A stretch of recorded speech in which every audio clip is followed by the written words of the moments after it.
Good evening, everyone. Welcome back to the Bullpen Podcast. Welcome indeed. Happy opening day, everyone. Happy opening weekend. The beginning of Major League Baseball season has finally come. Opening day 2023 was this past Thursday. We just completed our first full weekend of baseball, so we're going to dive right into everything. So again, welcome back to the Bullpen Podcast. I am your host, Adam Kunos. You can follow me on Twitter at Kunos19. You can also follow the show, The Bullpen Pod, on Twitter as well. Don't forget to head over to our YouTube channel and subscribe as well. We do have some videos that are in the planning process right now that we hope to get uploaded in the next few weeks. We're going to do a fun video with the City Connects jerseys. We're going to do some fun baseball fact videos. So head over to YouTube to click on our channel to subscribe for all those videos that will be upcoming. Once we get those videos made and uploaded, we will tweet out some links and some clips from the video. So stay tuned for that. We are sponsored by Fanatics. Head on over to Fanatics using the Linktree link in our Twitter bio for everything opening day 2023. From jerseys, hats, sweatshirts, t-shirts, collectibles, and more. Head on over to fanatics.com on the MLB link for all of your Major League Baseball gear. As I stated, opening day has come and passed. This past Thursday was opening day. It was just an amazing day all around. I did have to work Thursday, but that did not stop me from enjoying some Major League Baseball during the day. Got to listen to the radio broadcast of the Rays. Did catch some of the Braves Nationals game, the Yankees Giants game. I did catch a little of the White Sox Astros as well. Guardians and Mariners I did clip in as well. Diamondbacks Dodgers. It was nice. All 30 teams played on opening day. On Thursday, we had 15 full games. If you're tuning into this show, we just wrapped up our first Sunday night baseball production on ESPN, the Phillies and Rangers. Rangers do defeat the Phillies 2-1. And it was the first time since 2013 that ESPN did a Sunday night broadcast from Arlington. Again, the last time they did a Sunday night broadcast was at the ballpark in Arlington, which is just right across the street from Globe Life Park. But like I said, all 30 teams kicked off on Thursday, and we're going to go through and talk all opening day games. So a little fun fact about what we're about to do. My wife did help me put this together. So a big shout out to my wife who did help me put this together. We had a little competition here within our household on who could be better on picking opening day games. We went through all 15 games and we picked the winner from all 15 games. So let's dive into that right now. If you are watching on YouTube, Twitter, or Facebook, you can see a little slide that's popping up for those of you listening. It's just a little slideshow. But again, we're going to go through all 15 games.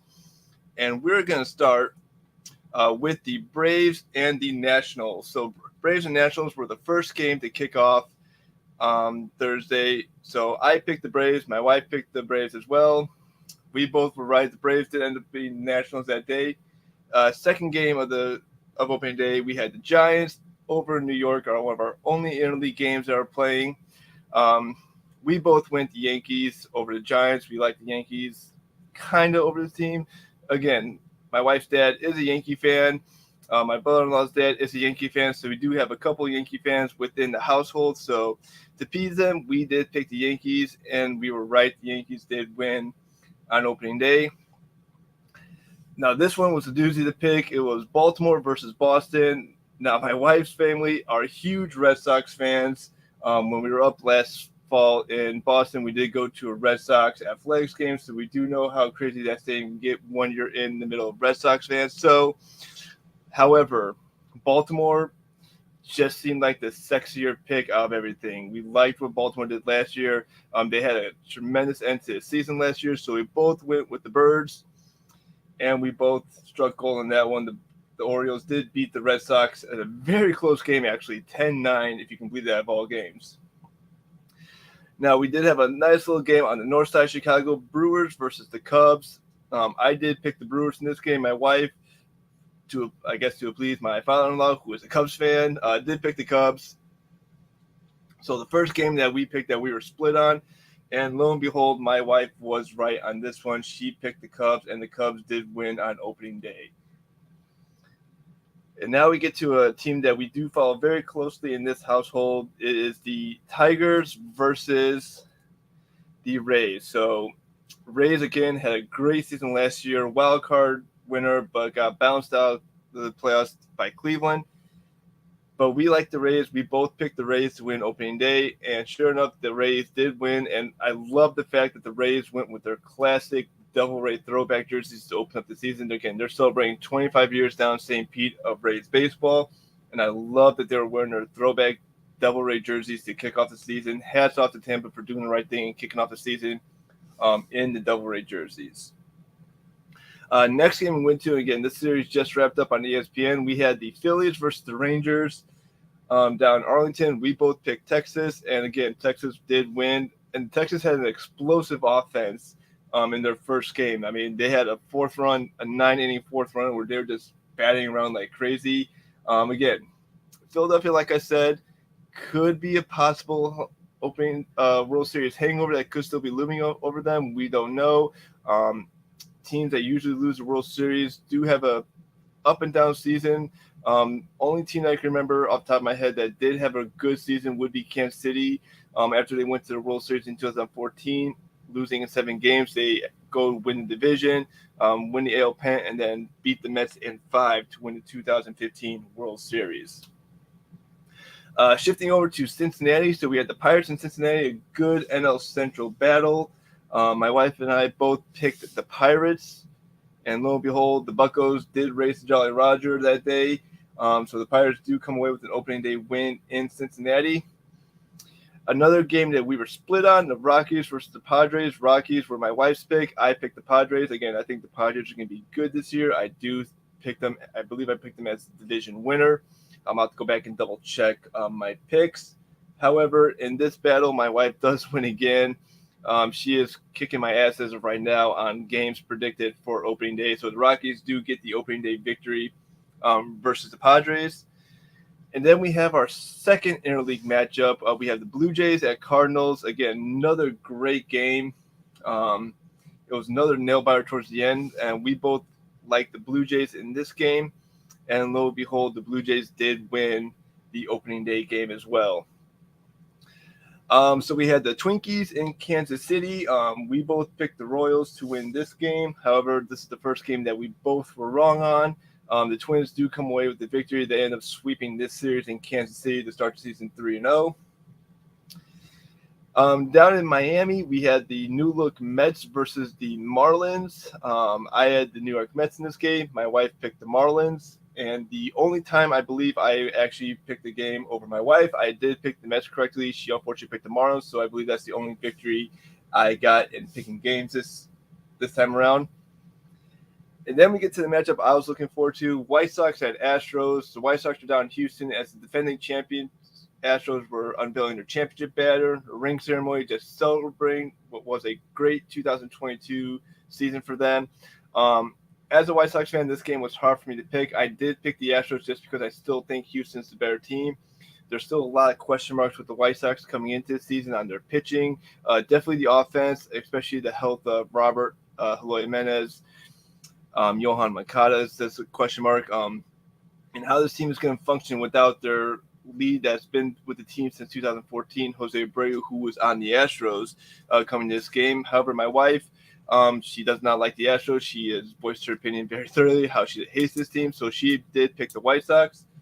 And I should have listened to my wife. I should have gone on my gut, but the White Sox do get the opening day victory. Dylan Cease was just absolutely filthy in that game. He was just mowing down hitters left and right. He absolutely owned the Astros in that game.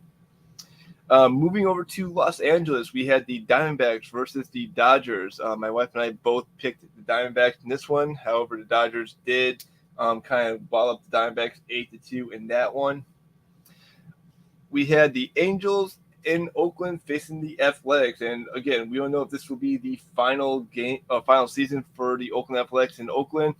We know that they have been in a battle with the city for a new stadium, just trying to get out of the Coliseum, which they, like the Rays, they desperately need a new stadium badly if they want to keep that team in Oakland, which I think that team should be in Oakland, like the Rays should be in Tampa, but both those teams need new stadiums badly. I picked the Angels. My wife picked the Athletics. Again, my wife, who is kicking my ass in predictions, picked the Athletics. And we get to the final game of opening day, the Guardians versus Mariners. We both picked the Mariners in this series, and the Mariners did come away with the opening day victory as well. So that was the entire opening slate of games. 15 games, first time that all 30 teams were playing on opening day. And we're starting this new balanced schedule. So we're getting to a lot of things coming up with the balanced schedule in Major League Baseball. But who won the battle of prediction? Did I win or did my wife win? I'm sure you guys are probably, if you're good at math like I am not, my wife kicked my ass. And I am not going to sugarcoat that. She legitimately kicked my ass in games. She picked 11 out of the 15 games correctly. I only picked barely half of the games. If you count that, I was below 500 in my predictions. Yeah, I talk a baseball podcast, and my wife picks more than me. But it's just a little friendly competition that we have in this house. So my wife does win the battle of opening day winners, but we're going to be doing more predictions this upcoming season where we're going to predict series. We're going to predict some games coming up. So this battle will continue on this podcast to come.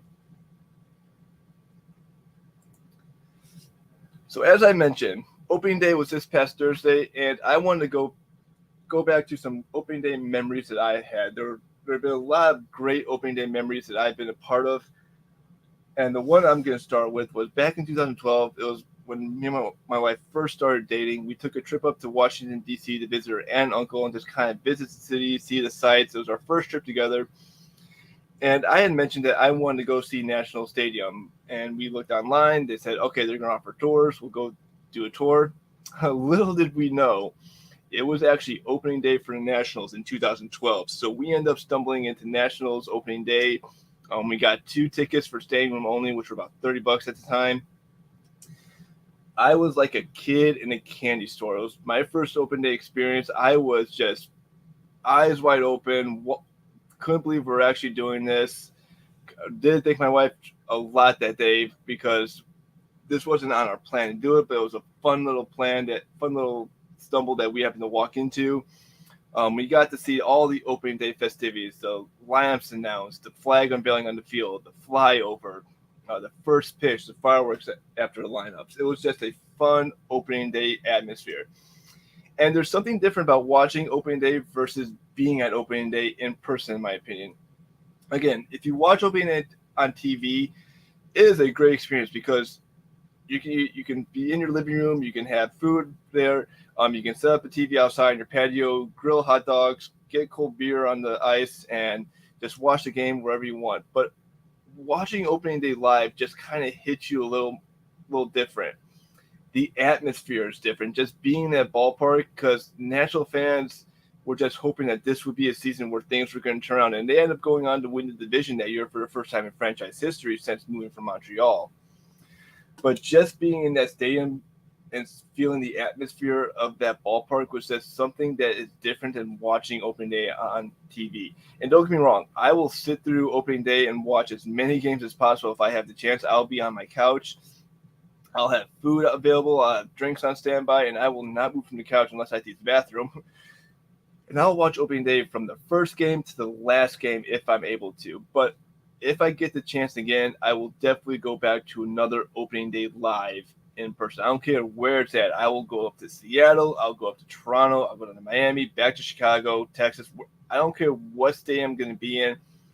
I would love to get back to another opening day as soon as possible. I'm hoping I'll get the chance in the next couple of years to go out and visit opening day in person. Second opening day memory I want to talk about was back in 2009. The White Sox were opening up. And Mark Burley, if you haven't seen this play, go on YouTube, type in Mark Burley opening day play.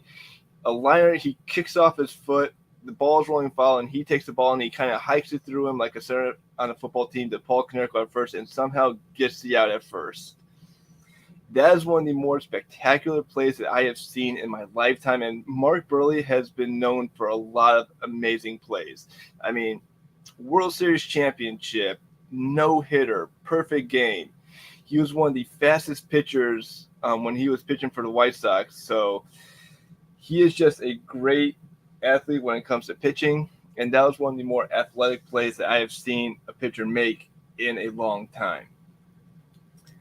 And my final memory, I'm going way back on this one, folks, to 2006 when the Chicago White Sox opened up against the Cleveland Indians, and they were celebrating their 2005 World Series championship. I mean, I got the pillowcase behind me with the World Championship shirt. It was just something cool to see your team celebrate a championship. I know the Astros had their unveiling this past week with the banner, with the ring ceremony, and kind of looked back on their 2022 season. And that's great for Astros fans. It's great that you get the cap off the season. You get to see that new banner hung in the stadium. You get the cap off the season. You get to see the players receive their rings, and that kind of caps off the celebration. And then you go into your title defense at the season. But when it's your team that's doing the banner unveiling, you see the players that you cheered for that past season get their rings. It is a very special moment, in my opinion. Just to see that banner unveiling, just watching the banner be unveiled at the cell at the time was just something I thought I would never get a chance to see. Much like my dad, who never thought the Cubs would win a World Series when they raised their championship flag back in 2017. We don't know if we'll ever get a chance to see that again, just with the way that our teams have played since winning championships. Now, the Cubs have done a little better in the playoffs over the last 7 seasons than the White Sox have. However, the fact that we both had a chance to see championship banners raised in our respective stadiums is something that I think is the coolest thing ever. Now, I would love to see that in person and live and be there for the whole unveiling, because I'm sure that atmosphere is just absolutely phenomenal. But it's just something special when your team celebrates a championship from the past season, especially when it's a hard-fought championship where you had injuries, you're dealing with ups and downs. I know the White Sox, when they won in 2005, they went through a stretch where they dropped a 15-game lead down to a game and a half over the Indians. And I was questioning, will they even make the playoffs? And will they win when they get in the playoffs? And sure enough, they get in the playoffs, and they just absolutely mow down the Red Sox, Angels, and then Astros in the World Series. But those are just some of my opening day memories I have. We did post a question on Twitter, on our Twitter page. If you have a good opening day memory, drop the comment in the Twitter page. I'll retweet your replies. So please head over to our Twitter page to see those comments.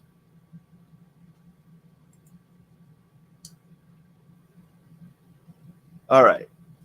We talked about this in the past. We know that new rules were being kicked in for the 2023 season. So how did they affect the game? Well, I'm going to start with the bases. Bases, I didn't really see a change in the size increase of the bases. Yes, we saw a little more base runner stealing, but I think that we're going to have to go a little deeper in the season and see how much of a change this will affect baseball. The one rule that I do think that already had an effect is the pitch clock. And it's not just affecting pitchers, in my opinion. It is affecting both pitchers and batters. We already saw this already kicked into effect. Marcus Stroman for the Cubs had the first pitcher violation of the season with the new rules in effect. He did have one against the Brewers on opening day where he did take the longer than the allowed time. I believe it was a 15-second pitch clock at the time, where he did take more than 15 seconds to deliver a pitch, which resulted in a ball. He was facing Christian Yelich at the time, so when he got down to the clock, the umpire waved him off, turned to the broadcast booth and kind of tapped his hand where his watch would be, saying that it was a clock violation. Again, veterans who have been in the majors the last few seasons, who have not been in the minors, are going to be kind of getting used to this. We saw this in spring training where they were trying to get used to the pitch clock. Now we're getting to real games where this pitch clock will be into effect. However, players who have been in the minors, who are starting their major league careers this season, they have been used to this pitch clock. They have been using this pitch clock in the minors for the past couple of seasons, testing it out. So they know exactly what to expect. They know how long to take on the mound, how long to take in the batter's box. So they know that these pitch clocks and these batter clocks are taking effect. They know they have a certain amount of time to get their pitch and deliver the pitch. Batters know they have a certain amount of time to get in the box and take their stance. But how is that going to affect the length of game? So this was tweeted on Twitter. I thought this stat was very interesting. In 2022 on opening day, the average opening day game was 3 hours and 11 minutes. Fast forward to 2023, the average game for opening day was 2 hours and 45 minutes. So we're seeing about a 25-minute decrease in games already just from the pitch clock and batter clock being in effect. It went through the line of opening day games this week. The Tigers-Rays game and the Guardians-Mariners games both came in at the shortest amount of time at 2 hours and 14 minutes, while the Blue Jays and Cardinals did come out as the longest game at 3 hours and 38 minutes.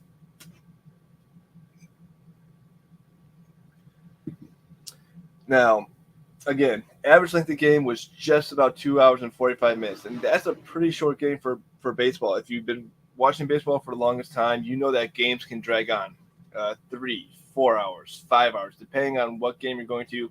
It also depends on how good the offense is that day. Offenses can be crap that day. They could be only scoring 1 run, and it could be a 1-run game going into the bottom of the night. Or you can see your offense just entirely explode and score maybe 6, 7 runs in 2 separate innings and causing that game to drag on. I like where these rules are in effect. I think this is going to be a good thing for baseball. And like I said before, Major League Baseball needs to progress. I'm not saying that baseball has completely fallen behind the times, but I think it needs to progress. And I think the pitch clock is something that needs to be embraced. You see this in basketball with the shot clock violation. You see this in football with the play clock. Hockey, they have a certain amount of time they got to get across the ice as well. Soccer, they don't have a clock violation, but they do add on time for stoppage time at the end.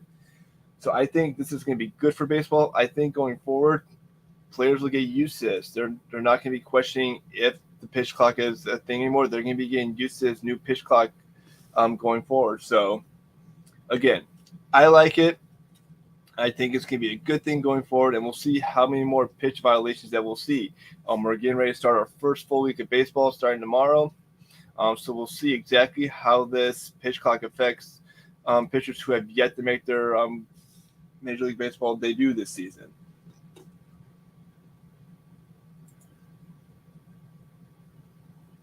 As I mentioned before, I thought something cool from opening day was the Tampa Bay Rays donned their 98 throwback jerseys. Now, if you haven't seen the 98 throwback jerseys, first of all, where have you been? They're probably one of the better throwback jerseys that you're going to see from a team that has only been around for 25 years. It is the white granite print Devil Ray jerseys with Devil Rays on the chest, a stingray underneath the logo. It's just one of their better throwback jerseys. It's probably one of the best throwback jerseys that you will see in baseball. However, I did have one issue with the new jersey ads that were in effect this season. Actually, sorry, I had 2 issues. First issue I had, and I'm going to bring this up on the screen, is the placement of the ad. If you're going to put ads on a jersey, keep them on one goddamn sleeve. Don't move them around so that way the ad gets more airtime. You need to pick a sleeve and keep that ad on the sleeve. In my opinion, team logos are always been on the left sleeve on your left sleeve the entire time, or for sometimes on the right side. Don't move the team patch just to have that ad get more TV time. I think it's stupid. I think it's ridiculous. I don't like that you're switching up the ads on teams and the players. Keep the jerseys consistent. If a team has a patch on their left jersey sleeve, you keep that team patch there. You put the sponsored patch on the other sleeve, and you leave it alone. Don't switch it up. Don't put the ads on the jerseys on the side of the jersey that the players can be standing in the box. I think it looks stupid, and in my opinion, it messes with the consistency of the baseball jersey. One thing I will say about it, though, again, I'm not hating on jersey ads. I knew they were coming. It was just a matter of time before jersey ads were going to be coming to Major League Baseball. They have been talking about this for years now. I know Rob Manfred has talked about since the pandemic. Baseball has started looking at jersey ads. We saw this on the field with ad logos on the field, on the pitcher's mound. You see it in TV graphics all the time with their little box. I'm not hating on jersey ads. Just keep them on one sleeve. Do not switch them up on the jersey. And if you want to make them a little more consistent, color them to the team colors. The OXY logo on the Astros jersey, color it to the Astros colors. Make it a navy and orange logo. The Motorola logo on the Padres. It's hard to tell in the picture I'm seeing, but it looks like it's a brown circle with the Motorola logo in white. Color it to golden brown. Make it more of a team color sponsorship patch. The second issue I have, and this issue I actually really had a big issue with, is when the Marlins donned their throwback jerseys on Friday, and they had the ADT logo on those jerseys. Keep jersey patches off throwbacks. Do not do that. That just ruins the throwback, in my opinion. Again, the Marlins wore their teal pinstripe jerseys that they donned back from 1993 to 2011. I love these jerseys. I think they should have never gone away with the jerseys. The teal hats were amazing. They had the teal helmets. But don't put the sponsorship patch on the throwback jersey. I think it looks stupid. I think it ruins the throwback jersey, in my opinion. Keep the sponsorship patches off the throwback jerseys. I mean, there are a lot of things wrong with this, in my opinion. I understand that if you put a sponsorship patch on your set of jerseys, it's going to be on all those jerseys. But when you do special event jerseys or throwbacks and you're trying to honor a team or championship team from the past, do not ruin that by putting a sponsorship patch on that jersey. I think it looks stupid. I think it's ridiculous. I don't think sponsorship patches should be on throwback jerseys. I think if you wear a throwback jersey, you just forego the sponsorship patch for that day. You have the sponsors on the field, that's fine, but just leave it alone on the jerseys. I don't like it on the throwback jerseys. I know there are a lot of people who were saying that the jerseys were amazing, and don't get me wrong, the throwback jerseys for the Marlins were on point this for Friday. I love that they're going to be wearing these every Friday home game. Just not with the sponsorship patch. Please, Major League Baseball, if you are listening, and if you are listening, thank you for listening. I'm surprised you are listening, but if you are listening, please take sponsorship patches off throwback jerseys. Please do not put them on throwback jerseys. Regular season jerseys, I'm fine with. Just please do not put them on throwback jerseys. I'm going to step off my soapbox there because I'm going to end it on that.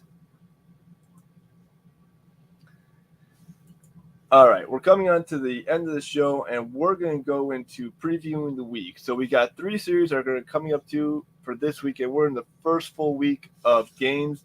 So if you've listened to the show in the past, my co-host Chris at the time, we would take 3 series and we would pick who we think is going to win this series. It's not going to be an in-family competition. So my wife's going to pick with me. In pre-shows, we're going to give 3 series and we're going to give 3 predictions for this series. So we're going to start with the White Sox at Giants. So the Giants are going over to Chicago for the White Sox opener, which is tomorrow. I know that game did get moved up because there is some inclement weather that is scheduled to be in Chicago around the time of first pitch. So we'll see if they can get that game in. But the White Sox are going with Michael Kopech, who will be making his season debut. Dylan Cease, who is 1-0 with a 1.42 ERA. Lance Lynn, who had no decision in his outing with a 3.18 ERA. The Giants are countering with this Scanfinita, who's making his season debut. Brandon Webb, who's 0-1 with a 6 ERA. And Wood, who will be making his season debut. He'll be going up against Lynn in the series finale. I am looking forward to this. I like what the White Sox did in Houston. They end up splitting the series in Houston. San Francisco did kind of struggle over in New York. I'm just going to double check to make sure I got my facts right on that. I did like those San Francisco. They did kind of play New York a little hard, but New York is just such a good team. It was really hard to see exactly what they were doing. So before I get into the picks, I just want to double check my stats with San Francisco. They do end up taking 1 game out of 3 in New York, so they are going to the series 1-2 against the 2-2 Chicago White Sox. However, my wife is going to be sticking with the White Sox for this one, as will I. I think the White Sox win this series, as does my wife. So we are both picking the White Sox over the Giants in the opening series on the south side of Chicago. The second series that we are going to pick, we're going to go Rays and Nationals. So we're going to start this off by picking our 2 teams that we cheer for. White Sox for me, Rays for my wife. Rays did come off a sweep of the Tigers, so the Rays are looking pretty good going into the season. They swept the Tigers down in St. Pete. They end up winning their first game 12-2. Sorry, that was their second game. They end up blanking the Tigers 4-0 in their first game, 12-2 in their second game, and then a 5-1 victory today. The Nationals did square off against the Braves to open the season, and they end up picking up the finale of the series, but they lost the first game 2-7, 7-1, but they do end up winning the third game 4-1. But we are both going with the Rays. We like the Rays. We love what the Rays have done over the past few seasons. Going back to 2020 and 2019, where they had the wild card run. 2019, the division title in 2020, all the way to the World Series. Their spectacular 2021 season with the American League's best record. So we're sticking with the Cardinals. The Rays. Going into this series. The Rays will counter with Rashman, Fleming, and McCallahan, while the Nationals are going with William, Kuhn, and Corbin in their set. The final series that we're going to talk about here, folks, are the Braves. They'll be going into St. Louis to face the Cardinals. Now, both teams are 2-1 coming in this series. I like this series. This is a potential playoff series victory. Playoff series preview. I know that's incredibly early to talk about, but these teams do have tendency to sometimes meet in the postseason. So the Braves will start off with Morton. That is their second game. They have yet to announce their third game pitcher. However, the Cardinals will counter with Woodford, Matz, and Mikolas, who had a very rough outing on his first outing. He has a 13-plus ERA right now, so he is struggling out of the gate. We are split in this one, so we are both on the same page for our first two series. However, we are split. I'm going with the Cardinals in this one. My wife will pick the Braves in this one. So we'll see how these series kick out over this past week.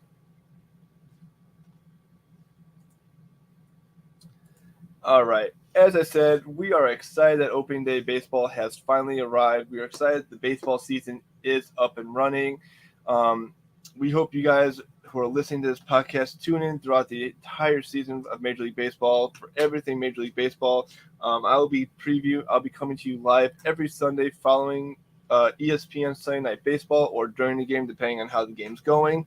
We'll do live shows. We're going to be hopefully have some guests on who cover all of baseball. We'll reach out to anyone who covers anything baseball. If you are listening and you would like to join the show, give us a DM on Twitter. We'd be happy to have you on to talk baseball, talk your team, and talk some random stuff too. We'll also talk a couple other stories going on throughout the world as well. But until then, ladies and gentlemen, we hope you had a great opening weekend. We hope you have a wonderful week. Have a good night, and we will see you back on the Bullpen Podcast next Sunday at 10 p.m. Have a good night, everyone.